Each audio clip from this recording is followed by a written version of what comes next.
Olá, bom dia! O nosso Agro Pantanal começa agora, já está no ar com muitas novidades para o homem e a mulher do campo. Então vamos aos destaques da edição de hoje.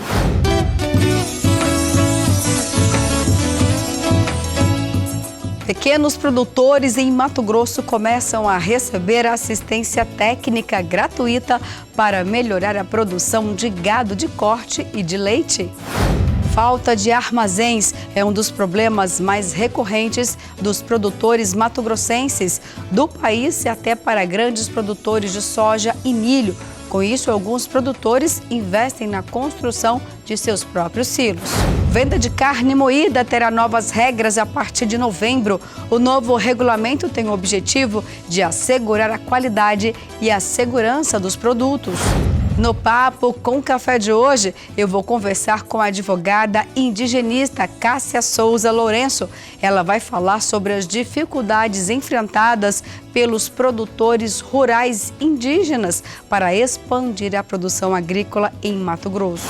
E como não poderia faltar, vamos ter aquela receita saborosa para você preparar ainda hoje.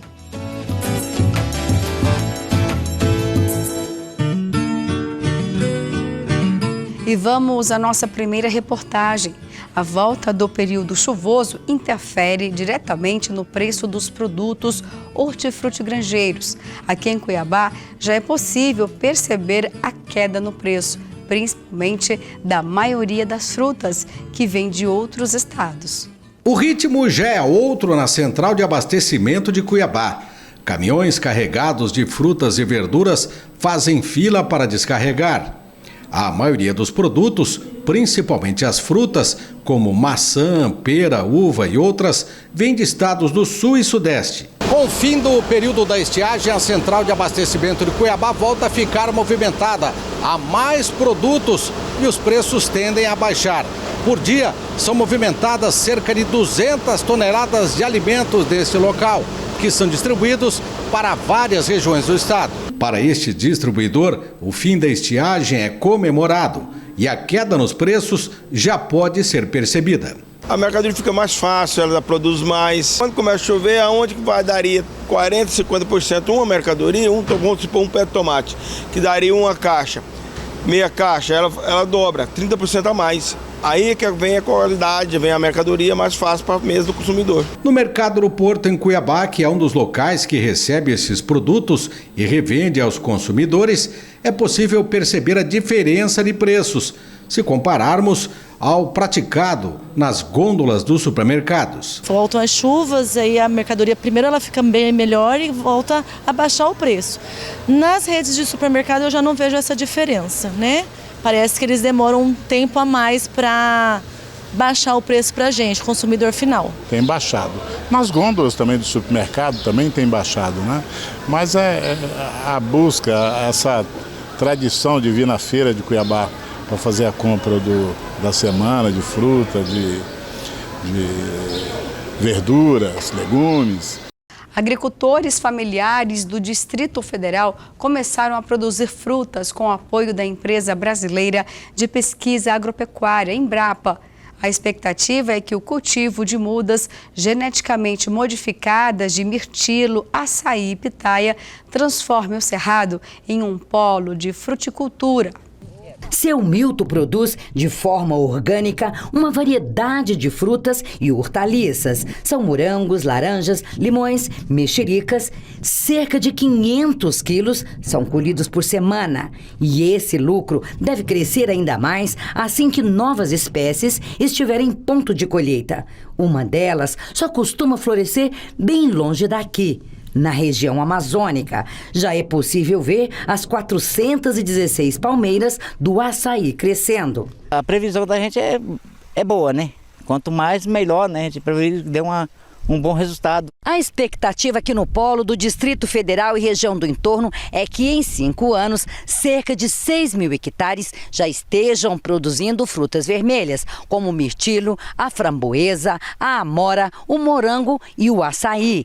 É Essa diversificação, segundo estudos da área agrícola e econômica, vai abrir novos mercados para os pequenos produtores da região, para viabilizar o cultivo de frutas de regiões úmidas, como o açaí, em locais de clima seco, como o Cerrado. O programa do governo federal Rota da Fruticultura conta com o apoio da empresa brasileira de pesquisa agropecuária. Mudas geneticamente modificadas foram distribuídas para agricultores da região. É um conjunto de técnicas, que vão viabilizar economicamente a produção na região do Cerrado do Planalto Central. Assim como ocorre na propriedade do Seu Milton, 27 mil produtores familiares do DF, Goiás e parte de Minas Gerais vão receber mudas modificadas de açaí. O plantio já começou em 150 mil hectares. Esses agricultores vão receber ainda mudas de espécies como o mirtilo e a pitaia.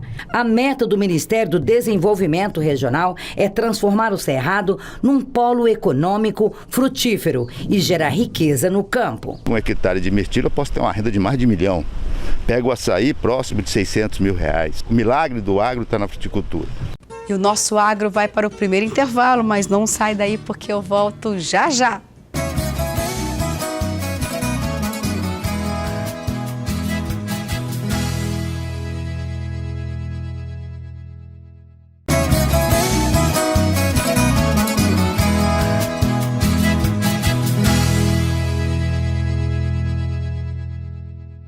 Pequenos produtores em Mato Grosso começam a receber assistência técnica gratuita para melhorar a produção de gado de corte e também de leite. O Senar, o Serviço Nacional de Aprendizagem Rural, está implantando o programa de suporte técnico e gerencial com foco nas pequenas propriedades. Vamos ver todos os detalhes na reportagem de José Porto. Genética, saúde animal e manejo adequado podem alavancar ainda mais a pecuária de corte leiteira em Mato Grosso. O estado é o maior produtor de carne, com um rebanho que ultrapassa os 30 milhões de cabeças de gado. A produção em larga escala já conta com assistência técnica e usa a tecnologia de ponta genética de alta produção. Mas agora, a meta é fazer com que o pequeno pecuarista, até mesmo aquele da agricultura familiar, possa desenvolver sua criação e ter mais lucro. O Programa de Assistência Técnica e Gerencial do Senar, o Serviço Nacional de Aprendizagem Rural, já mapeou 4.600 propriedades em Mato Grosso que recebem um programa de assistência. O primeiro passo é alavancar a produção com qualidade por meio do melhoramento genético. A gente vai implantar em rebanhos de corte genética que incorpore dentro da propriedade as melhores matrizes já evoluídas geneticamente, com sêmens já de touros provados. Então, os touros que são centrais já têm uma seleção e uma pressão de seleção muito grande, que a gente consegue trazer para o pequeno produtor aquele touro que ele não conseguiria de forma alguma comprar o indivíduo físico.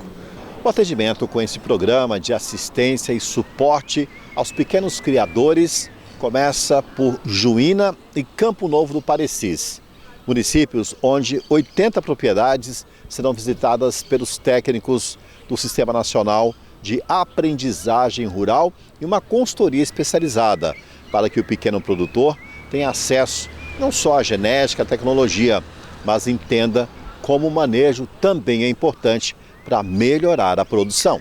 Técnicos do Senar já estão qualificados e passam por um último alinhamento do programa para dar início à nova etapa de atendimentos. A assistência é gratuita e pode, em pouco tempo, mudar o cenário da produção de leite e derivados, bem como da produção de carne por pequenos pecuaristas. A gente consegue entender, organizar melhor onde se quer chegar, qual que é a condução daquela propriedade, tanto no seu âmbito de gestão, a parte de nutrição, a parte de instalações, manejo.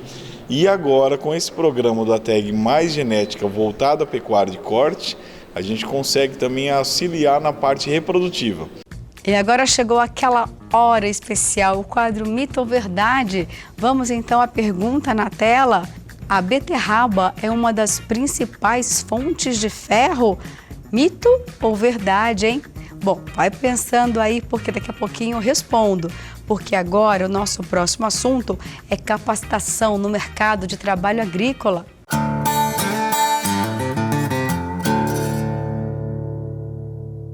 O Sistema FAMAT e os sindicatos rurais oferecem os seguintes cursos: Em Pedra Preta tem boas práticas de produção na avicultura. Começa dia 28 e vai até o dia 30 de novembro. Informações pelo 6634861255. O e-mail sindepedrapreta@famato.org.br. Em Novo Mundo tem cultivo da banana. Começa dia 28/11 e vai até o dia 2 de dezembro. Informações pelo 6684365354. O e-mail é sindeguarantã@famato.org.br. Em Barra do Bugres tem produção de polpas de frutas. Começa dia 16 e vai até o dia 18 de novembro. Informações pelo 6533611247. O e-mail é o sindicatobarradobugres@gmail.com. Em Guiratinga tem processamento de produtos derivados da soja. Começa dia 21 e vai até o dia 25 de novembro. Informações pelo 6634311311. O e-mail é o sindiguiratinga@sistemafamato.org.br. Em Santo Antônio do Leveger tem confinamento e semiconfinamento de bovinos. Começa dia 31 e vai até o dia 4 de novembro. Informações pelo 6593416790.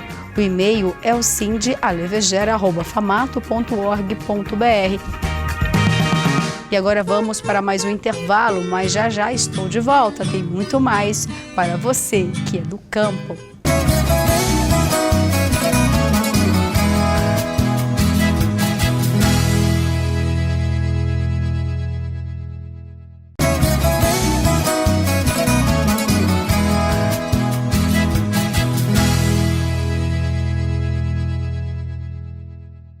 A falta de armazéns é um dos problemas mais recorrentes dos produtores matogrossenses e do país, até para grandes produtores de soja e milho. Tanto que alguns agricultores, por iniciativa própria, têm investido na construção de seus próprios silos para garantir a segurança e a qualidade dos produtos. Vamos conferir todos os detalhes agora na reportagem de Daiane Stella. Entre a safra, sai safra e um dos problemas enfrentado pelos produtores é a falta de espaço para armazenar a produção. Pensando nesse transtorno, seu Célio Riffel investiu em um armazém para atender a própria demanda. Para o uso próprio da fazenda mesmo, principalmente pensando no soja, né? Que o soja, na época da colheita do soja, geralmente chove bastante, então você tem que colher com umidade. Aí você não tem uma estrutura de secador para limpeza e também o próprio silo para armazenagem. Você depende de levar para terceiros e muitas vezes dá muita fila para descarga. Daí acaba que o caminhão não consegue descarregar, não volta e aí a colhedeira para na lavoura também, na sequência, né? Então pensando nisso a gente optou por fazer a estrutura para otimizar a colheita e ter o grão armazenado na propriedade, né? Para melhorar essa parte de logística da colheita. A obra teve início em julho do ano passado e em março deste ano foi finalizada. O investimento na estrutura foi pensando nas futuras safras. O investimento é a longo prazo, né, que você não tira o investimento desse de uma safra para outra, mas pensando a longo prazo eu acho que com certeza vale a pena. Ter o próprio armazém é extremamente estratégico para o produtor rural, pois além de ter condições de armazenar com qualidade a safra, pode vender a produção no momento mais adequado. E ele vai ter a tranquilidade dele para vender o produto na hora que ele achar melhor, porque o mercado nosso oscila muito. Então, você estando com o seu produto armazenado, você vai estar tranquilo. No pico da colheita é preciso correr contra o tempo para guardar o produto. A safra de milho neste ano ultrapassou 42 milhões de toneladas. E assim como em anos anteriores, parte da produção do grão ficou a céu aberto. Esse gerente comercial de armazém destacou que a falta de espaço é reflexo dos problemas de logística para escoar a produção. A colheita de um tempo para cá começou a encurtar mais a janela de plantio para aproveitar melhor o solo e fazer safrinha 100% da área, digamos assim, né? Aproveitar o máximo da área de cultivo para fazer a segunda safra. Então a colheita é muito mais rápida, numa janela mais curta para ter o aproveitamento. E com isso, os armazéns têm que receber e escoar essa produção num intervalo de tempo mais curto. que a nossa logística hoje não evoluiu como deveria evoluir, né? Não temos ferrovia ainda, a rodovia ainda não está duplicada 100%, para o norte não está nada duplicada, então os gargalos vão ficando aonde? Nos terminais, consecutivamente nos armazéns gerais, e acaba dando algumas filas nas produção, né, na colheita, e acaba remontando entre uma safra e outra, digamos assim. Não tirou toda a soja, já começou a chegar milho, tem grão armazenado que fica para as indústrias locais, para industrializar aqui. Então, o principal motivo ainda seria logístico e depois a questão de armazéns em algumas localidades. A venda de carne moída terá novas regras a partir de novembro. O novo regulamento tem o objetivo de assegurar a qualidade e a segurança dos produtos, além de garantir transparência aos consumidores. Veja na reportagem da TV Brasil. A carne moída deve ser embalada imediatamente após a moagem e o peso máximo de cada pacote deve ser de 1 quilo. Não será permitido que a carne venha da raspagem de ossos ou obtida de quaisquer outros processos de separação mecânica dos ossos. Entre as novas regras, a porcentagem máxima de gordura do produto deverá ser informada no painel principal, próximo à denominação de venda. É ingrediente obrigatório na fabricação de carne moída a carne obtida das massas musculares esqueléticas e é proibida a utilização de carne industrial e a partir de moagem de miúdos. Somente pode ser fabricado para expor à venda para o consumidor 1 quilo. Por quê? Porque a carne moída é um produto mais manipulado. Então, você precisa, ao adquirir, você não pode ter o risco de ter uma manipulação incorreta, de congelar, descongelar. Sobre a refrigeração, a carne moída resfriada deverá ser mantida entre 0 e 4 graus e congelada a temperatura máxima de menos 12 graus. As regras não valem para a carne moída dentro dos açougues, como aqui, e também nos supermercados. Se aplicam apenas para os frigoríficos que fornecem pacotes prontos às lojas. O novo regulamento vem assegurar a qualidade e a segurança dos produtos, além de garantir transparência aos consumidores. Essas regras que estão colocando agora aí para o frigorífico moer uma quantidade, visando qualidade, acho que são regras que são boas, né? Acho que a vigilância está sempre atenta a criar normas que realmente garantam o controle da qualidade, né? As novas regras entram em vigor a partir de 1º de novembro e os produtores terão prazo de 1 ano para se adequar às novas condições. O produto sempre tem que estar em inspeção, né? E aí a questão do aprimoramento dessa qualidade é importante. Tudo aquilo que vem para beneficiar, para melhorar o consumidor é uma boa ideia. Agora vamos para o nosso giro de notícias do agronegócio. As exportações do agronegócio brasileiro chegaram a 13 bilhões de dólares em setembro de 2022. O valor é recorde para os meses de setembro, com elevação de 38% em comparação com o que foi exportado no mesmo mês de 2021, além do aumento dos preços, que subiu 17% na comparação entre setembro de 2022 e setembro de 2021. A quantidade exportada subiu 18%. No período acumulado entre janeiro e setembro deste ano, as exportações brasileiras do agronegócio somaram 122 bilhões de dólares, o que representou um incremento de 30% na comparação com o mesmo período em 2021. O complexo soja, principal setor exportador do agronegócio brasileiro, exportou quase 4 bilhões de dólares em setembro deste ano. Os preços elevados dos produtos do setor foram o principal fator responsável pelo incremento do valor exportado. As vendas externas de carnes tiveram um registro recorde para os meses de setembro, 2 bilhões de dólares, com elevação de 11% nos preços médios de exportação e queda de 1% na quantidade exportada. O setor de cereais, farinhas e preparações teve aumento, chegou a 2 bilhões de dólares em vendas externas. O cereal responsável por essa elevação foi o milho, que teve volume recorde de quase 7 milhões de toneladas para o mês de setembro, quase 5 milhões de toneladas superior ao volume exportado em setembro do ano passado. E a Ásia continua sendo a principal região geográfica importadora dos produtos do agronegócio brasileiro. O Instituto de Defesa Agropecuária do Estado de Mato Grosso, INDEA, realiza nos dias 26 e 27 de outubro o primeiro seminário de inspeção de produtos de origem animal e da Feira de Produtos Inspecionados no Parque de Exposições Vilmar Pérez de Farias, em Rondonópolis. O evento tem o objetivo de demonstrar a importância dos trabalhos de inspeção sanitária em toda a cadeia produtiva.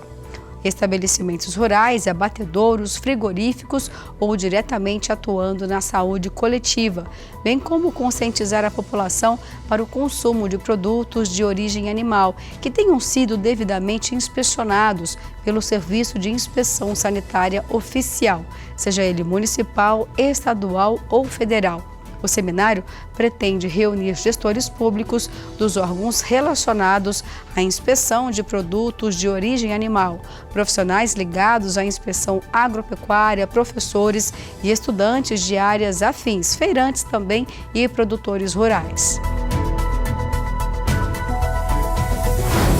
E o nosso agro vai para o primeiro intervalo, mas não sai daí porque eu volto já já.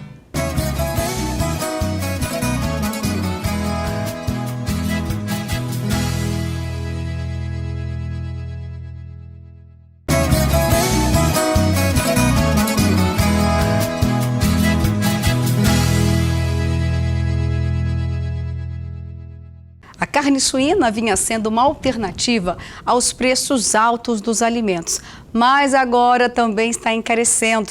Os criadores dizem que apenas estão repassando os custos de produção.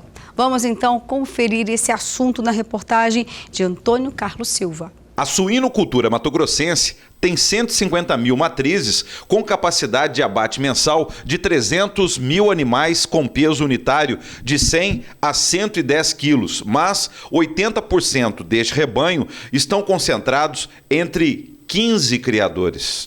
Com a tendência de ser ainda maior essa concentração. Parte é inevitável, isso lógico, né? Mas parte poderia ser mantida com pequenas e médias propriedades também. Suinocultores têm desistido de produzir em Mato Grosso devido ao aumento dos custos de produção. Em agosto, no Brasil, o valor da ração para suínos aumentou 0,85%. Desde janeiro, o aumento foi de 5,80%, reajustando em torno de 10% o custo da produção do suíno no país, bem acima do valor da carne no mercado. Há 3 anos atrás, vendíamos o suíno a R$ 4,90, R$ 5,00 o quilo. Hoje se vende a R$ 5,80, R$ 5,90, nem R$ 1 a mais. E o milho que você pagava R$ 20 a saca, você paga R$ 70, R$ 75. Então ele triplicou ou mais. Mesmo em Mato Grosso, grande produtor de milho, cereal que é a base da ração da suinocultura, o custo desse insumo encarece a produção. O problema maior foi transformar milho em etanol. Então essa demanda ela é muito forte. Alguns anos atrás, quando a produção de suíno e bovino de frango caía a demanda por milho e o milho baixava de preço, né? Isso era natural. Só que agora, quando você cai a produção de proteína animal, o preço do milho, da soja, não cai.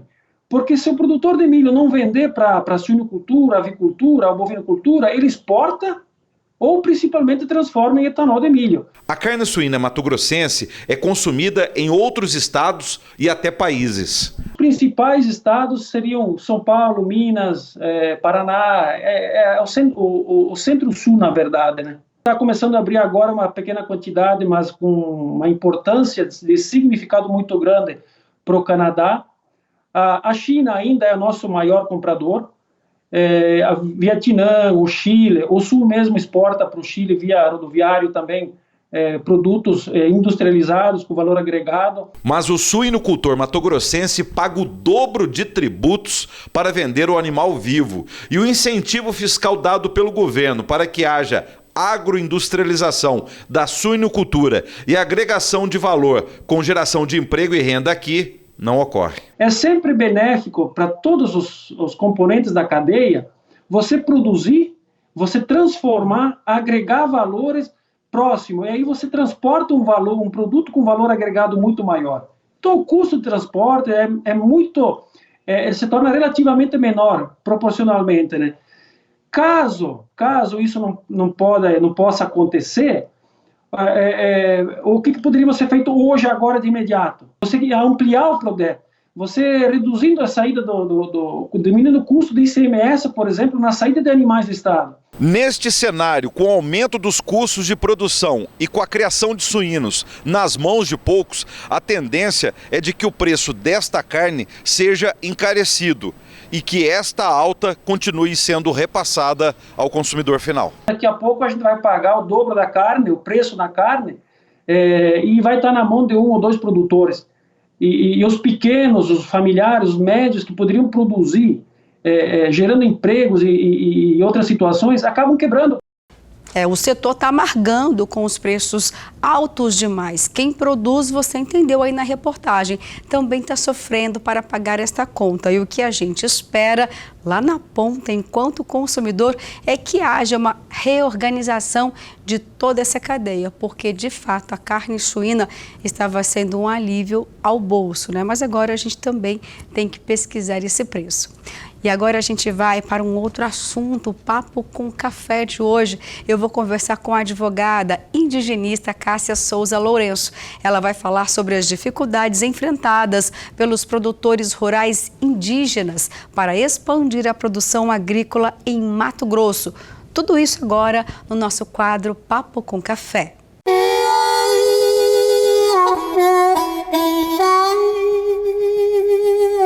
Olá, Cássia, bom dia. Seja muito bem-vinda aqui no programa Agro Pantanal. Bom dia, Luciana, obrigada.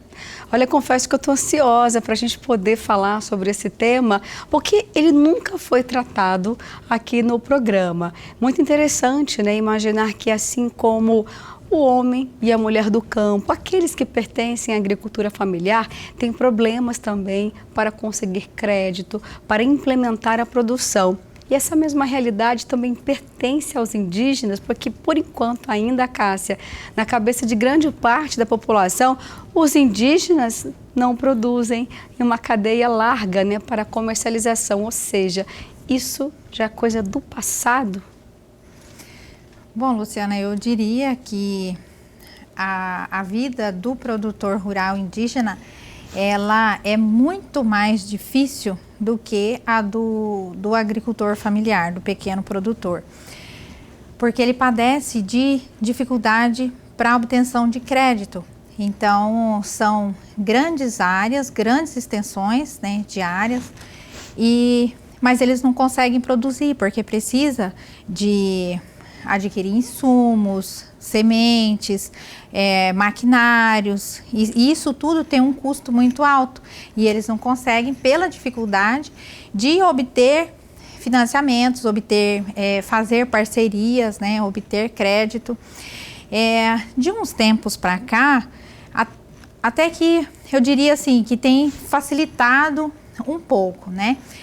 Inclusive no ano passado, através de uma instrução normativa conjunta entre o IBAMA e a FUNAI, permitiu-se que os indígenas pudessem produzir em parceria com produtores não indígenas, ou seja, para somar forças, né? Mas isso ainda não é uma realidade, ainda encontra muitos entraves, questão burocrática mesmo, nos órgãos, né, para obter a autorização para plantio, né? Então, enquanto isso, eles estão tentando por conta própria, até para obter, fazer essa parceria também não é fácil, né?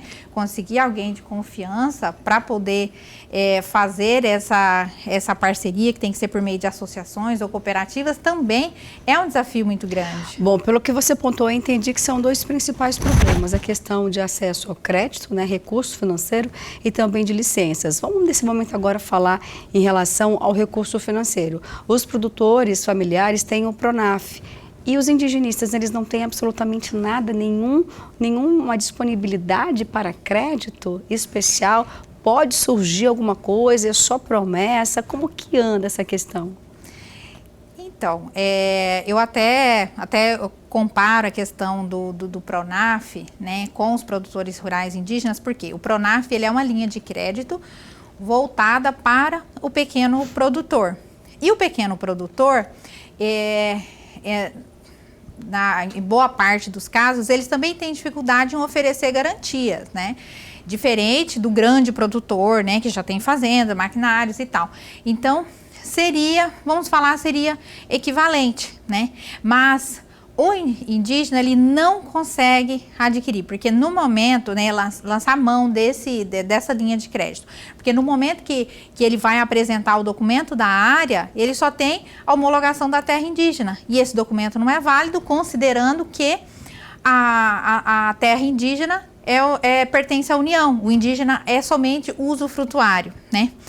Mas eu vejo, assim, falta um pouco de vontade política para isso, né? Já existem projetos aí, já tem um namoro até aqui em Mato Grosso com o governo do estado e com os indígenas que fala nisso, do governo fazer uma parceria e até ser o garantidor disso, mas ainda não saiu do papel, né? Mas a responsabilidade, Cássia, é de quem? É do governo federal, por se tratar de terras da União, como você mesmo pontuou, ou o governo do estado tem autonomia para realmente gerir um recurso e trazer essa estrutura, no caso, para a produção indígena? É possível ser apenas uma política estadual?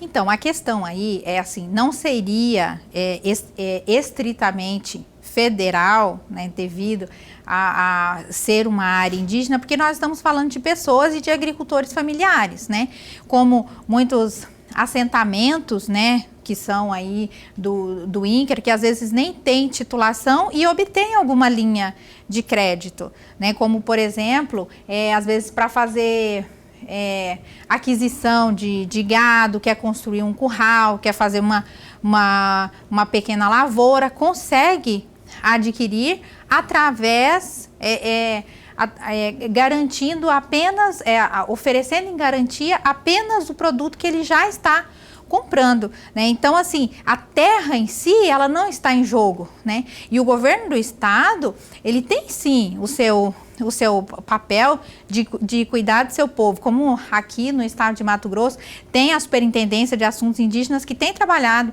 fortemente nisso, né? Levando apoio, cursos, infraestrutura. Às vezes não somente o estado, mas também o município tem esse papel, né, de cuidar dos indígenas, né? Bom, diante de tantos problemas, Cássia, de que forma os indígenas estão conseguindo manter uma produção, comercialização? Quanto que é o faturamento, a receita dessa produção? E quanto poderia ser se realmente tivesse já o atendimento a essas demandas?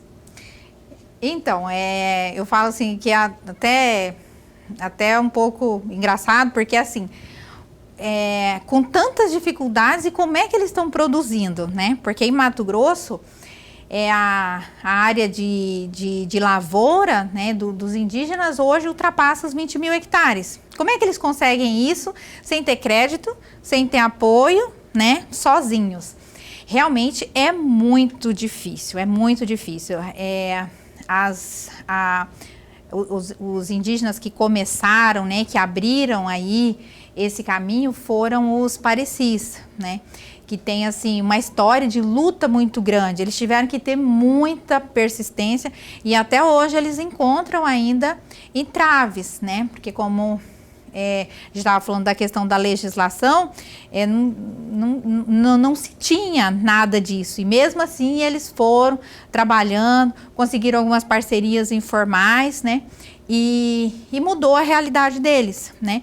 E hoje já tem outras etnias aqui em Mato Grosso que está seguindo aí o exemplo dos Parecis, como da terra indígena Sangradouro, né, que é o pessoal do Chavante. Eles já estão cultivando lá 1.000 hectares e também foi através de parceria, porque assim, 1.000 hectares é um custo muito alto, né, de insumos e tudo mais. E aí o pessoal está seguindo, tem aí os Bacairi da aldeia Santana de Nobres, também começou, e assim, aos trancos e barrancos, eu diria, né? Mas os que estão conseguindo já estão vendo que eles estão mudando a realidade deles, né? Mudando a realidade das famílias. E quais são as principais aptidões, então, para essas lavouras? O que está produzindo através das aldeias? Então, eu desenvolvo alguns trabalhos também com etnias do estado de Rondônia, né? Lá na floresta amazônica. Então, assim, uma aptidão nata deles, questão do extrativismo, né? Que aí não encontra tantas barreiras, né? Porque você não está falando em abertura de áreas, né? De floresta. Então, assim, aqui em Mato Grosso está mais difícil. Por quê? Porque aqui não tem castanha, não tem açaí, né? Salvo, né, algumas poucas regiões. Então, não tem. O que resta? A produção agrícola ou a pecuária. Porque se a gente for olhar, Luciana, aqui em Mato Grosso, ele é tomado pelo agronegócio. Então, qualquer terra indígena, você pode olhar no mapa, ela é cercada de fazendas. Então, imagina, né? Se o meu vizinho produz, né? E eu estou vendo que ele está se dando bem, qual que vai ser o meu pensamento? Se eu fizer o mesmo, né? Então, até para escoar a produção é mais fácil. Questão da mão de obra, né? Como eu dei o exemplo dos Parecis e outros também, né? Que antes eles trabalhavam para se sustentar, saíam das terras, das suas aldeias, e iam trabalhar como funcionários de fazenda. E lá, eles aprenderam o ofício, eles aprendem a manusear, então fica muito mais fácil para quando eles voltarem, eles poderem trabalhar para eles mesmos. Então, a aptidão seria isso. Nosso estado é predominantemente agrícola, né? A questão da lavoura e a pecuária, né? E Cássia, você como advogada, né, atendendo esse segmento, esse setor, de que forma você tem conseguido reverter essas dificuldades? Então, tem essa questão aí que a legislação deu uma afrouxada, né? Através dessa instrução normativa. Então, assim, abriu, sabe, assim, foi uma esperança que surgiu. Então, a gente tem pego carona nisso. Então, já estamos trabalhando com outras etnias para trabalhar dessa forma, né? Mas é assim, diferente de outros produtores rurais, a gente tem trabalhado muito assim próximo do Ministério Público Federal. Por quê? Os indígenas, eles são muito visados, né? Existe uma cultura no Brasil, não só no Brasil... Visados quer dizer preconceito? Não, eu digo assim, como fala reservas indígenas, é como se o indígena fosse... ele tivesse que ficar ali cuidando da terra. Até eles mesmos usam esse termo, nós somos guardas baratos para o governo, sabe? Como se fosse assim, que a terra não é deles. Mas é um protetor. Isso, e ficam ali. Então, tudo o que eles forem fazer é como se assim, tá desmatando a reserva indígena. Então, assim, são visados nesse sentido. Além do que existe aquilo que você falou no começo, da questão do preconceito contra o indígena. Então, quando a gente fala das parcerias, existe sim essa dificuldade, né? Mas nós temos que analisar que os indígenas também eles eles têm as suas peculiaridades, né? Nem todos são iguais, alguns têm uma aptidão para uma coisa, outros para outra, nem todos querem a produção agrícola, né? Então, cada caso vai ser analisado diferente. Não né? precisa mais ficar à margem da sociedade, tem que cada vez mais ter essa integração. E diante dessas agendas, estamos vivendo uma corrida presidencial, acabamos de reeleger, por exemplo, o governo de Mato Grosso. E essas pautas ficaram esquecidas, Cássia, elas não vieram à tona, não houve uma cobrança maior, mais efetiva para conseguir ter aí um compromisso a partir de agora? Então, a esperança dos indígenas que querem trabalhar é que, através dessa instrução normativa e através de outros projetos de lei que estão já em tramitação, que se abra um pouco mais e dê mais oportunidade para que os indígenas consigam produzir, né? Eu sempre falo assim, Luciana, que o poder público, ele de certa forma, assim, ele tem dado um apoio para as populações indígenas. Todo lado, eu sempre visito as aldeias e sempre, assim, onde eu visito, tem estrada, tem internet, Wi-Fi, energia elétrica, então tem uma certa infraestrutura. É muito raro não ter escola, então sempre tem escolas. Mas, imagina só, eu fui a uma terra indígena e que tinha lá TV a cabo. Achei até curioso, né? Mas depois eu fiquei pensando, nossa, eles têm acesso a tudo isso. E a gente traz o mundo aqui. Nós temos um mundo no celular, na televisão. E depois é como se só oferecesse, fala, ó, existe isso aqui, mas você não pode ter. Só pode ver, usufruir. Só pode ver, não pode. Olha, eu vi uma propaganda de uma roupa na televisão, mas como que eu vou comprar se eu não tenho dinheiro? Então, eles têm, são, até assim, eles mesmos dizem, né, que são ricos de terra, mas são pobres, na verdade, né? Então, não dá essa liberdade para que eles produzem, eles tenham o próprio dinheiro, né? Assim, imagina uma terra aí com 150 mil hectares, onde moram 1.000 pessoas, ou seja, eles poderiam ser ricos se eles pudessem ali produzir, né? Então, esse aí tá o grande problema. E às vezes também, se a gente ficar só pensando que é o poder público que tem que ir lá e levar esse progresso econômico, às vezes também não é a resposta, depende um pouco deles. Por isso que eu estava falando da questão da aptidão. Então, eles têm que querer muito e haver essa sintonia, essa parceria, né, através de políticas públicas, de legislação que favoreça, né? Por exemplo, eles fazerem lavoura e através de commodities, por exemplo, ter esse tipo de acesso a esses recursos, né? Então já ajudaria muito eles, né? Cássia, adorei falar sobre esse tema, espero você aqui outras vezes para a gente mostrar o resultado agora dessas ações, dessas cobranças, dessas demandas. E quem sabe a gente consegue aí mostrar uma rica produção indígena logo, logo. Ok, obrigada pelo convite. E eu só gostaria de falar mais uma coisa a esse respeito, que é assim, que a gente, eu falo muito que o indígena tem que ter o direito de produzir e tal, mas também algo tem que ficar bem claro, que é a liberdade.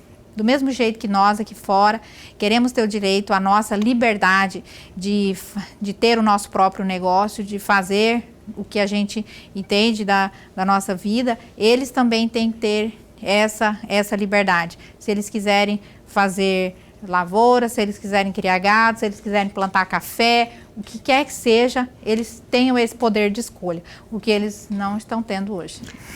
Ótimo, obrigada, querida. Até a próxima, então. Ok, obrigada. Bom, e agora chegou o momento daquela receita super tentadora com sabores do Cerrado.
receita maravilhosa, é uma melhor que a outra cada domingo, viu? É para você ficar assim mesmo, com a boca cheia da água e querer fazer igualzinho aí na sua casa. Mas vamos agora para a resposta do quadro Mito ou Verdade deste domingo, chegando aí na sua tela. Vamos relembrar então qual era a pergunta do quadro Mito ou Verdade deste domingão. Beterraba é uma das principais fontes de ferro? Olha lá a resposta. É mito, gente, é isso mesmo. Os alimentos ricos em ferro são as carnes, os miúdos, as leguminosas como feijão, lentilha e também o grão de bico, verduras e folhas também verdes escuras, exceto o espinafre. Então a beterraba, assim como outros legumes, contém vitaminas e minerais, mas não é rica em ferro não. Mas continue saboreando a beterraba porque ela tem nutrientes maravilhosos para turbinar a sua saúde. E assim termina o Agro Pantanal de hoje. Obrigada pela companhia e até domingo que vem.